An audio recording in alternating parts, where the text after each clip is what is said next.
Hello, welcome to the Deathcast. I'm your host, author, and journalist IanTott, and I'd like to thank you for joining me as we prepare to take our second look at the cult of Matamoros.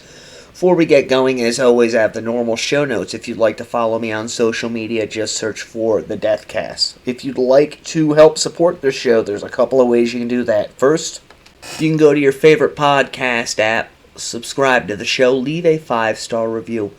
You can also go to tinyurl.com/dcast Patreon, where for as little as $1.99 a month, you can get access to early ad-free shows, as well as exclusive content, as my friends Channel and Anthony did, as well as the largest Patreon contributors monthly, Sharon, Debbie, Becky, and Matt. They all went to tinyurl.com/dcast Patreon.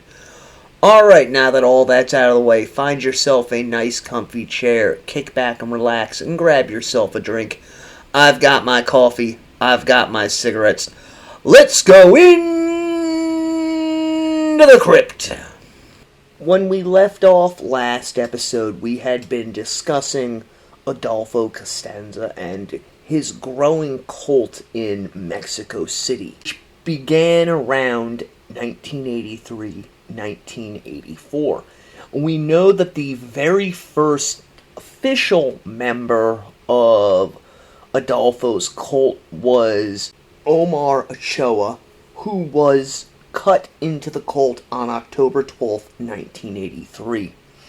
And according to a journal that Adolfo kept, as well as to Omar himself, not long after this, Constanzo began instructing him on the construction of a nagana.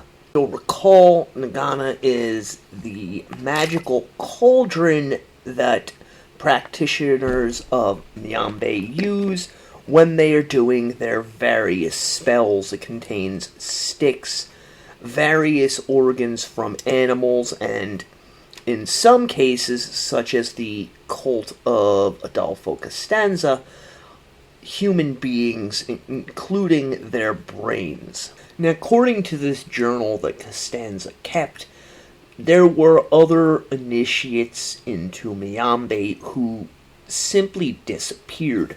Specifically, 2 women who we know very little about. On the fact that her name was Pilar, and that she was with the cult for roughly a year before simply vanishing. Another member of the cult, another female by the name of Maria, who we discussed in the last episode, was also brought in as a high priestess of Nyambe, but she too ends up disappearing after about a year. There's been a lot of speculation as to what became of these 2 women. One train of thought has it that they may have fallen out of favor with Adolfo and become victims of the cult. The other train of thought is that, again, they'd fallen out with Constanzo, but had simply moved away from his influence. Now, many investigators have discounted the idea that these women were murdered by Constanzo, pointing to the fact that his known victims were predominantly male. Also, there is testimony from a number of the surviving members of the cult that Maria, or Mara, as some accounts give her name, actually left their group and moved to Guadalajara. However, to the best of my knowledge, no one was able to ever track this woman down. This next piece of information comes from 3 members of the cult who were there from the beginning, namely Omar, Martin, and Jorge. They stated that after Constanzo had been in Mexico City for about a year and had initiated them, helping them to construct their own nagana, it was time for Adolfo to have one, and that at some point in 1985, the 4 of them went to a graveyard on the outskirts of Mexico City where they searched until a grave that was about a year old was discovered, at which point they dug the body up, taking the skull, tibias, toes, ribs, and fingers of the individual inside of the grave. As in Miambi, it's believed that this will give the Nagana of the Palo an almost sentient power, with the skull and brain providing intelligence for the cauldron, but also imbuing it with spirit and the soul of the deceased, who can then be bent to the will of the Palo, in this case Adolfo Constanzo. Now, according to researchers of the cult of Matamoros, the individual whose remains were chosen for this Nagana had to be someone who had died violently. That is, either was murdered, died in a confrontation with others, or by an accident, as it's believed that such a spirit will be so confused by their sudden death and then their sudden return to some semblance of life that they will be more pliable to the Palo's commands, and thus willing to commit evil as the Palo directs it to. When they left the grave, Constanzo and his 3 companions are said to have left a headless chicken as well as a small stack of pennies, payment to the spirits for what they had just removed from the graveyard. Omar later said that Constanzo had been preparing them for this moment for quite a considerable amount of time, instructing them on the prayers and chants that they would need to do on the night that he constructed his Nagana. Returning to one of the apartments, Constanzo is said to have removed the remains and placed them before his altar before laying down on the ground, at which point the other 3 men began reciting the words that Adolfo had told them and placing a white sheet over him and lighting candles. This was to symbolize Adolfo being laid out dead so that he could commune with the spirit of the deceased. After which point, one of the men placed gunpowder on the blade of a knife and held it over a candle. According to those who were present, after a considerable period of time, Constanzo's face turned beet red, the veins beneath the skin standing out darkly as his body became rigid, while blood began to pool under his hands as his fists, which were clenched tightly, dug into the soft skin of his palms.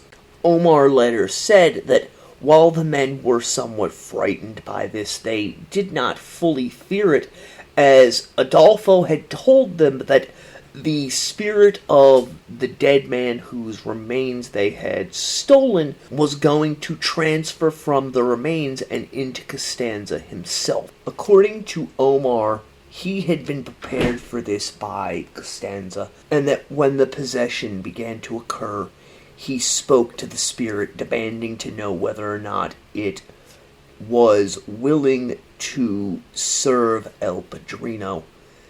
After asking this question, Omar says that Constanzo began speaking in a voice that was unearthly, not his own, and informed those gathered that it would indeed serve Constanzo. After which, everything in the room went deathly still.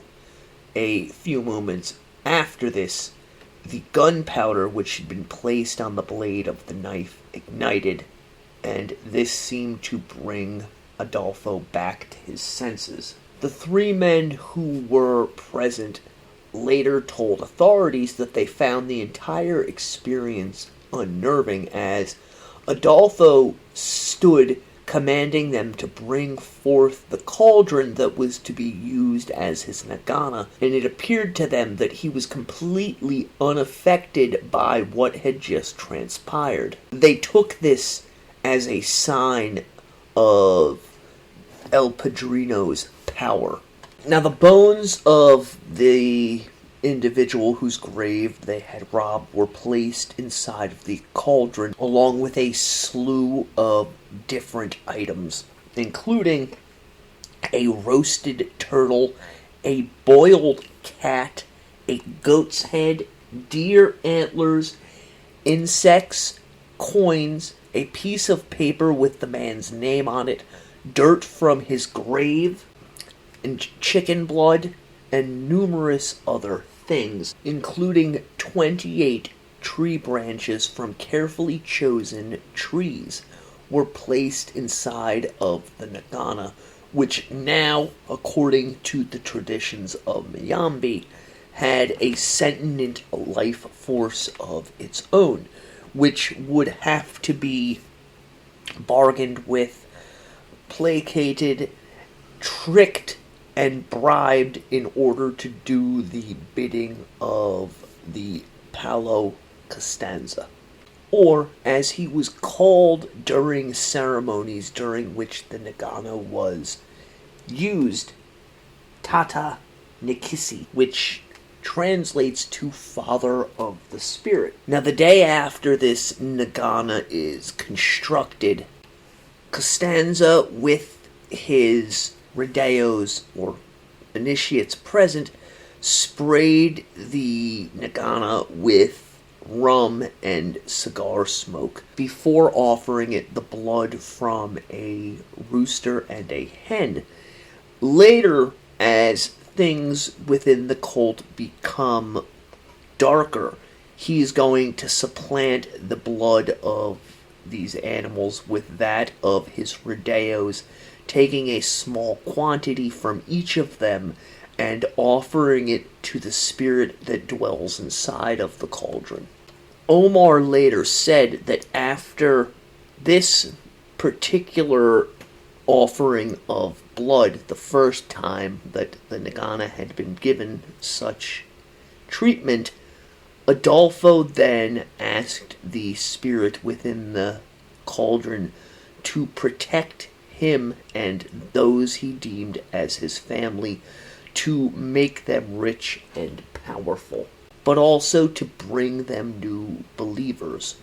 Not long after this ceremony took place, Costanza experienced a major upswing in his business that his followers attributed to his power as a palo, but also to the nagana that he had constructed with their help. And it wasn't just regular run-of-the-mill people and tourists who were coming to seek out Costanza for his magical abilities, but also powerful people, people with a lot of money, such as models who he met through modeling gigs, as well as stars of television and music. All of them began talking about Adolfo, spreading the word of how powerful his magic was, but also of how, for the right price, there was no magic spell that he was not willing to perform. And this willingness brings in a lot of money, which allows Costanza, by early 1985, not long after he had constructed the nagana, to purchase a much nicer condominium, one that took up an entire floor in a very fashionably chic area of Mexico City at this point in time, in an area known as Colonia Roma. We know that in this particular condominium, Adolfo set up what he called the De los Muertos, the Room of the Dead, and that it is this room where he does the darkest of his magic, and that every place moving forward that he and his cult members will occupy will have one of these de los Muertos, where the Nagana is kept. You know that in 1986, Constanzo was introduced to a fairly popular Mexican singer by the name of Oscar Athy, who at this point in time was in something of a lull in his career. He was brought to meet Constanzo at a fairly popular restaurant in Mexico City. We know that Constanzo promised Oscar that he could give him a complete career resurgence in exchange for $2,000. According to Oscar, he did not have this money and told Constanzo as much. And Constanzo then said that he would cleanse his spirit for him, which would bring him good luck, free of charge, provided that Oscar introduce him to still more famous and powerful people. After performing this ceremony on Athy, he does in fact experience a career resurgence. When news of everything that Constanzo is going to end up doing comes to light, and Athy's name is brought up in conjunction with the cult, he will swear up and down that he had only gone to Constanzo on a few occasions for spiritual cleansings, that he had no involvement in the cult and knew nothing of the darker aspects of what they were involved with, further stating that Constanzo had come to him a number of times after these cleansings, and that he, Athy, had rebuffed Constanzo, not wishing to deal with the man further. Whether or not this is true, we cannot say with certainty, but we do know that after experiencing this spell with Constanzo, Athy's career took off once more, and in gratitude for what Constanzo had done for him, he began spreading word about this strange padrino operating out of Mexico City who could work miracles. And it's through this connection and the subsequent celebrities that end up coming to Constanzo that word of his magical prowess eventually reaches the ears of local drug smugglers. We know that some of the spells that Constanzo did for many of these individuals included the sacrifices of baby lions, full-grown zebras, small bears, and things of that nature. Now, around this point in time, Constanzo makes a new client who quite possibly may end up being one of the most powerful he is ever going to have. And that is a man by the name of Florentina Ventura Gutierrez. Now, Gutierrez had been the head of the Federal Judicial Police, which puts him on par with the head of the FBI in the United States in terms of importance and power within law enforcement circles in Mexico. He was seen as an exceptionally dedicated federale, and also as a man who was no nonsense. Now, if his name is familiar to you, it's most likely because he was involved in discovering the individuals responsible for murdering a DEA agent in Texas by the name of Enrique Kiki Camarena, who had been murdered by drug smugglers for sticking his nose into their business. When exactly Ventura became acquainted with Constanzo is unknown to me, although it was at some point in 1985. By this point, Ventura had left the Federales and had been appointed as the Mexican head of the international police agency known as Interpol. It later emerged that Ventura was an extremely superstitious individual who sought out practitioners of various religious magics in order to protect himself from his enemies, both on the side of law as well as on the opposite side in the drug world. We know with certainty that Ventura paid Constanzo thousands of dollars, and investigators later came to believe, after all of the things that Constanzo became involved with, that Ventura may in fact have paid Constanzo off with much more than money. He may in fact have been funneling information to Constanzo which was beneficial to both Adolfo as well as his burgeoning list of drug smugglers and cartel members. We do know that the relationship between Constanzo and Ventura was such that on certain occasions, when meeting with an exceptionally powerful new client, Constanzo would introduce himself as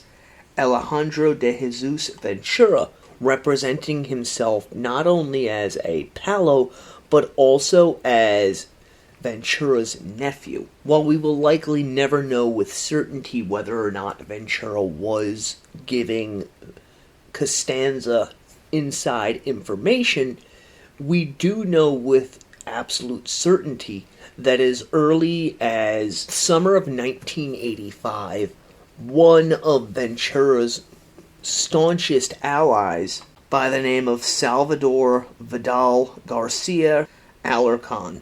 Now, Salvador was a sub-commandant with the Federales when he met Constanzo, and there is evidence that he was in fact giving information to Constanzo, which Constanzo was then able to use in order to protect his clientele in the drug smuggling world, letting them know times that it would behoove them to make a drug shipment and, where they should do it at, as well as letting them know times and places where a shipment should not be sent through.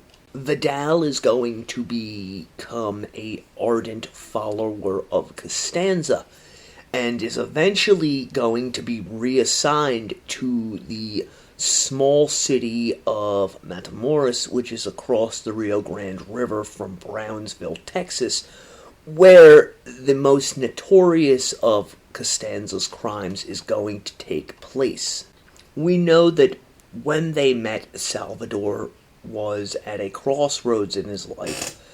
Previously, he had been injured by a criminal who cut him down the face with a knife and scarred him deeply, leaving Salvador to believe that he was possessed by 3 different spirits, each of whom would inhabit his body at different types, that he was led to Adolfo by one of Constanzo's followers in the hopes that Adolfo could cleanse the man's spirit and rid him of these demonic entities. And Salvador is going to end up being brought into the fold as a palero, a devotee of Mayambe, becoming one of Constanzo's most devoted followers.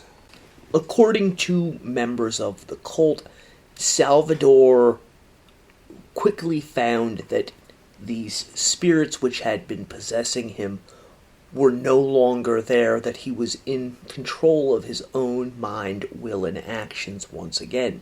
And in exchange for this, Constanzo pledged him to a god of Santeria called Siete Rayos, who was the harbinger of swift and violent death. Constanzo then charged Salvador with being the group's enforcer, who would be sent out to exact revenge whenever...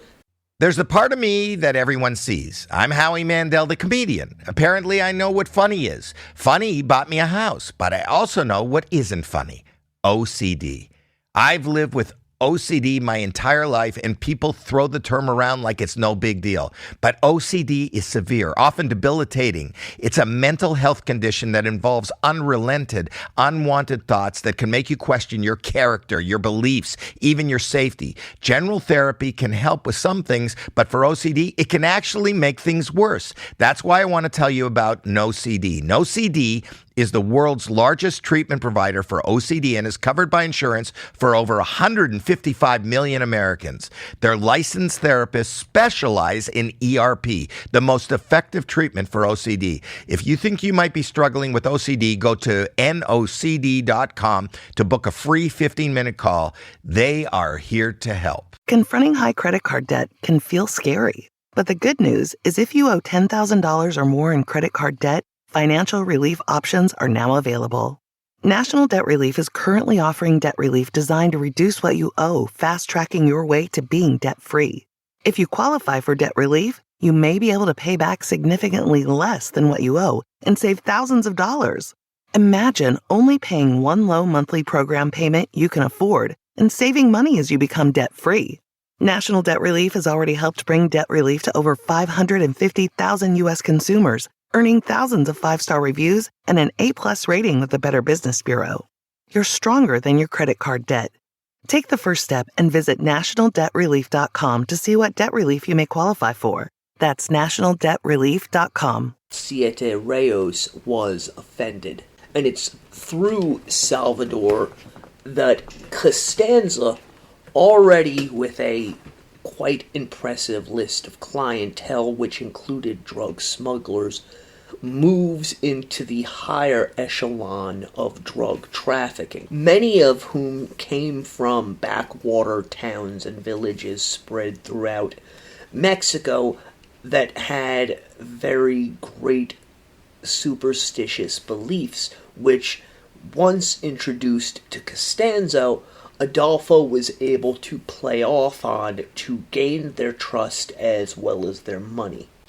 Later, it would emerge at trial that oftentimes during this point, Constanzo would perform a ritual for one of the traffickers and immediately afterwards contact Salvador to let him know what was going on, and that Salvador would ensure that the correct officials were paid off and that routes for the smugglers were clear of government interference.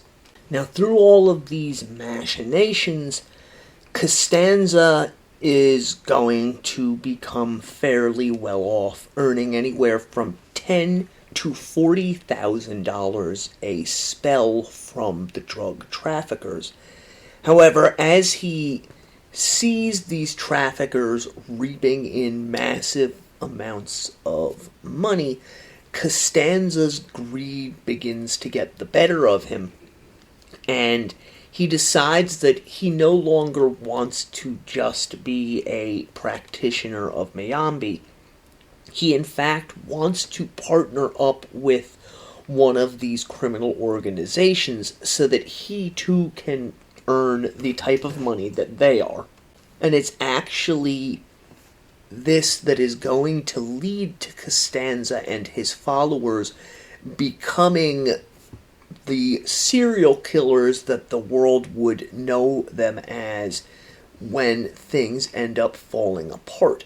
We know that through Salvador Vidal, Constanzo was introduced to the Calzada drug family, known primarily for smuggling cocaine out of Mexico and Central America into the United States, but also for owning a number of businesses in and around Mexico City. During this point in time in the Mexican drug trade, cocaine came up through South America into Mexico. Most of it was brought to the border towns. However, some of it was brought to Mexico City, where organizations like the Calzada family would load it up inside of various packages and get it across the border. It was a fairly lucrative, albeit extremely dangerous, business to be involved in. Although, from what I could find, these organizations were not like the cartels that are in operation today, who were getting their own drugs and shipping them up into North America. They were little more than carrier pigeons. We know that Garcia introduced Adolfo to the head of the family, Guillermo Arturo Calzada Sanchez, at some point in September of 1986 at the Calzada front company known as FM and Associates, which was ostensibly a muffler shop. We know that through Vidal, Constanzo learned pretty much everything that the police knew about the family. And despite the fact that some within the cult looked down on the fact that Constanzo used this information to make it appear as though he was a mystic and knew all of these things by throwing the shells, etc., with this information, Constanzo was able to impress the family enough that they agreed to trust him. And eventually, this is going to lead the Calzada family to paying Constanzo to do limpias, which are basically spells or prayers to ensure successful smuggling operations. They begin to listen to what Constanzo tells them, never dreaming that this palero was getting his information directly from the police via Vidal, who would let Constanzo know when the police were planning on hitting one of the family's shipments or raiding a particular building or business that they operated out of. We know that during this period of time, Constanzo was earning roughly $5,000 a month just from Calzada family, and that he was picking the family's collective brain in order that he himself could learn to be a drug smuggler. As his surviving followers later said, after a period of time, Constanzo began to grow restless, feeling that the family wasn't paying him enough money for his services. And he began talking about a desire to be a full-fledged partner with the Calzada family. Eventually, Adolfo is going to go to the Calzada family and demand that they make him a full-fledged partner, splitting half of their proceeds with him, which the family roundly rejects. This eventually leads to Constanzo being thrown out of the patriarch's home, with instructions never to return. We know that as he was leaving the compound, the bodyguards laughed at Constanzo for his perceived impudence, and that this further enraged Constanzo. We know that Constanzo, who had a fairly difficult upbringing to say the least, had been very careful in constructing a new life for himself in Mexico City, that of the successful, unstoppable palero. Some researchers believe that what the Calzada family did in basically humiliating Constanzo threatened to shatter this mask of unreality that he had created for himself. Now, this is not uncommon with serial killers, where they have come from a background filled with many humiliations, and upon reaching adulthood and having created this powerful fantasy of themselves that they can live with, they can and will react violently to situations that give them embarrassment and remind them of what it was, the trauma that they had experienced in the past. This is one of those numerous stressors that serial killers, particularly budding serial killers, experience prior to the first act of murder. That's not to say that Constanzo had not already been working his way up to committing the act of murder. We know from statements that his followers later gave in the months prior to this confrontation with the family, Constanzo had been growing more and more sadistic in his interactions with people who decided that they no longer wanted to participate in his magic, patronize him, give him money. There are stories in court documents of Constanzo torturing such individuals inside of his death room, cutting them with his knife in an effort to show them the folly of their ways. One follower later said, quote, "He changed. I became afraid, but I didn't dare leave him." We know that Constanzo contacted FM and Associates a few days after this argument took place, and that the gist of the conversation that took place was that Constanzo told the head of the family that he had basically been under the spell of an evil spirit and that he was completely apologetic. He had no idea what came over him, and that he believed that the evil spirit which had inhabited his body may in fact have been intended for the family. Constanzo informed Guillermo Calzada that he wanted to do a very specific spell just for them to ward off these evil spirits, and that this spell would be free of charge. Guillermo agreed to this. So the stage is set for a ceremony to take place at Guillermo's office building / home on April 30th of 1987. Constanzo informs Guillermo that the entire family must come to this ceremony if it is going to be successful.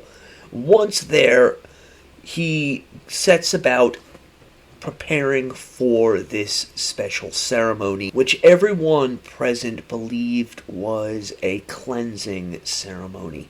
And he told all of those gathered that they would have to participate in the actual practice of magic. It's hard to know exactly what happened at this ceremony. There are some reports from those who were actually present at it. However, these have to be taken with a grain of salt as not completely being reliable. We know that Constanzo began his ceremony with magic, candles being lit, and began to go through the motions.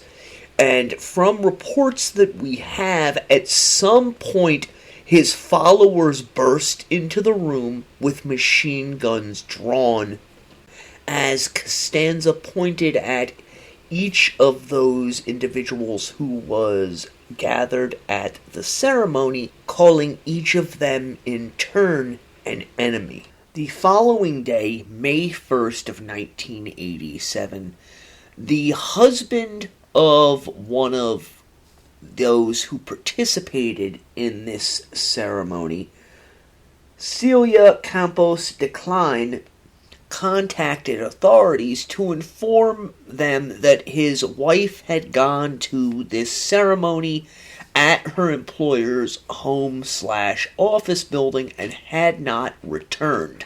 He informed the officers that he himself had been meant to attend, however, he had not been able to go as his own job needed him at the last minute. So officers are dispatched to Calzada's home where they find a crowd gathering. A Volkswagen microbus is parked in front of the building and has been completely gutted by fire.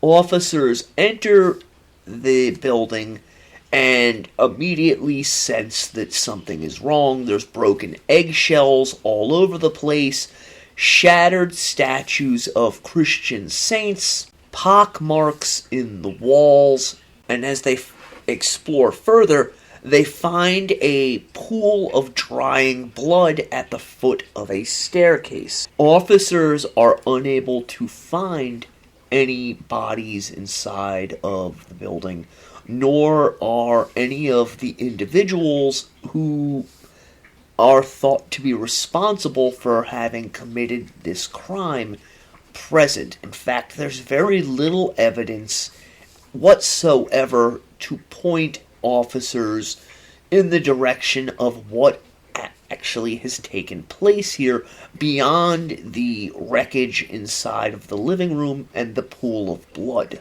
They don't even know the name or names of the individuals who were supposed to have been performing.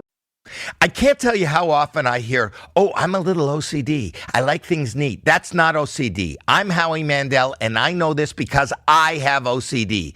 Actual OCD causes relentless, unwanted thoughts. What if I did something terrible and forgot? What if I'm a bad person? Why am I thinking this terrible thing? It makes you question absolutely everything, and you'll do anything to feel better. OCD is debilitating, but it's also highly treatable with the right kind of therapy. Regular talk therapy doesn't cut it. OCD needs specialized therapy. That's why I want to tell you about NoCD. NoCD is the world's largest virtual therapy provider for OCD. Their licensed therapists provide specialized therapy virtually, and it's covered by insurance for over 155 million Americans. If you think you might be struggling with OCD, visit nocd.com to schedule a free 15-minute call and learn more. That's nocd.com. Do you have $10,000 or more in credit card debt? Maybe you're even barely getting by making minimum payments. With credit card debt hitting record highs, National Debt Relief offers real debt relief solutions for people struggling to keep up. These options may reduce a large portion of credit card debt for those who qualify. You don't need to declare bankruptcy, and you may be able to pay back less than you owe regardless of your credit. National Debt Relief has already reduced the credit card debt for more than 550,000 consumers.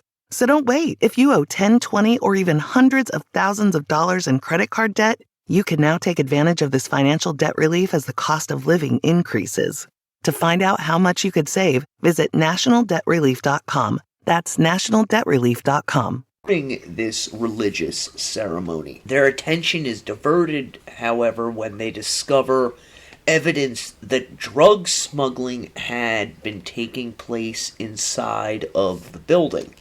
Very quickly, officers decide that what they are dealing with is, in fact, a drug murder, and that the individuals who had been inside of the building obviously had been killed either by a rival gang or by individuals that they had been in business with.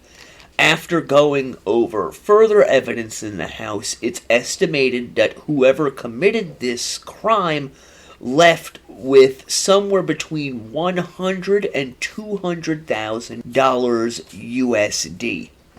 Eventually, police are going to learn that Calzada, his wife, mother, a teenage maid, his bodyguard, who's called El Titi, as well as Calzada's business partner, Jose de Jesus Gonzalez Roland, and the secretary Cecilia Decline are all missing. They are able to match all of these individuals up to missing persons report that begin to filter in over the next few days. Police were so certain that this had been a drug hit, they began entertaining the possibility that a Colombian hit team had actually descended on FM and Associates to liquidate the Calzada family and all of their associates. Now, on May 7th of 1987, 2 bodies were discovered in the Rio Zampango River, which is north of Mexico City. The bodies were discovered on the banks of the river, which at this point in time was pretty well filled with trash. The victims were nude, bound hand and foot, and severely mutilated. Investigators discovered that one of the victims, a male, had had the right index finger cut off and a $20 bill stuffed inside of it. The toes were also missing from this body, as were the ears. The victim had been shot, bludgeoned, stabbed, as well as castrated, while the other body, that of a female, was found to have had the throat slit to the extent that only a few pieces of sinew kept the head attached to the cadaver. It was also discovered that the female had had her heart removed. Now, because of a prosthesis that had been implanted in one of the women's breasts, police were able to identify her as 39-year-old Celia Campos Decline, the secretary at FM Associates. Eventually, the male victim was discovered to be El Titi, who is one of the bodyguards that had laughed at Constanzo when he had initially made his demand to be made a full partner of the operation. Over the ensuing week, 5 more bodies were discovered, although not all of them were discovered in the Zampaga River. Some were found in the Tula River, while at least one was found in the Grand Canal that flows through the center of Mexico City. As with the initial 2 victims, all 5 bodies were bound and showed signs of extreme torture and mutilation. 2 of the victims were found to have had their brains removed, while one victim was discovered to be missing parts of its vertebrae. If you've been listening to this series, you already know that all of these missing body parts are key components to a palero's nagana. Specifically, the brains, which, as discussed earlier, are a way to give the nagana a sentient being that can then be bent to the will of the palero. Now, unfortunately, only one of the bodies was eventually able to be identified, and this was the 17-year-old maid of the Calzada family, Gabriela Mondragon Vargas. Obviously, the police believed that the remaining victims were those individuals who had gone missing on the night of April 30th. After these discoveries, the police continued to operate under the assumption that the victims had fallen afoul of Colombian drug dealers and that a hit team had been sent up from South America to deal with them. However, it is known that due to the ritualistic nature of these crimes, the police did in fact tangentially investigate the idea that witchcraft and black magic might have been involved, speaking to a number of brujos in the area as well as a few paleros. The police end up conferring with the DEA in the United States, trying to get a bead on any information that might lead to the identities of those responsible for these crimes. However, the DEA was unable to give them any information, and eventually the cases go cold. One aspect of this case that individuals often overlook is the fact that prior to these killings, Constanzo and the other members of his cult had made significant inroads into the drug trafficking market. It's known that Constanzo, through various members of his cult as well as through some of his clients, had come into contact with drug lords operating out of South America, and that because of this, Constanzo was able to live a rather extravagant lifestyle. By the point of these killings in 1987, it's known that Constanzo owned at least 10 different properties throughout Mexico City, as well as numerous high-priced cars. And this opulence is only going to continue, as now with the family that Constanzo was serving out of the way, he is able to move further into the drug trafficking world. As for the killings themselves, the surviving members of his cults later told authorities that during the act of murder, Constanzo had seemed to relish in each new indignity that was inflicted upon one of the victims, as he had in fact carried out each act of brutality himself, while the others simply stood there. We do know that some of his more ardent followers at this time participated, albeit hesitantly, in some of the acts of barbarism, but that it was Constanzo himself who did the majority of the mutilation and murder, just as we know that Adolfo seemed to achieve a level of almost orgasmic ecstasy as the butchery and killing grew more and more frenzied. We know that some of his followers had been disgusted by what had taken place, but such was their bond to Constanzo that they were unable to break free, and those who had shown the weakest stomach for what had occurred, such as his bodyguard Martin, were punished after the fact, as Constanzo made them bring the grisly trophies that had been taken from the victims back to his death room, where they were ceremoniously placed inside of the Nagana. We know that on the day after the killings, Constanzo admitted to those who had not been present when he had committed the acts of murder in gory detail what had occurred the previous night.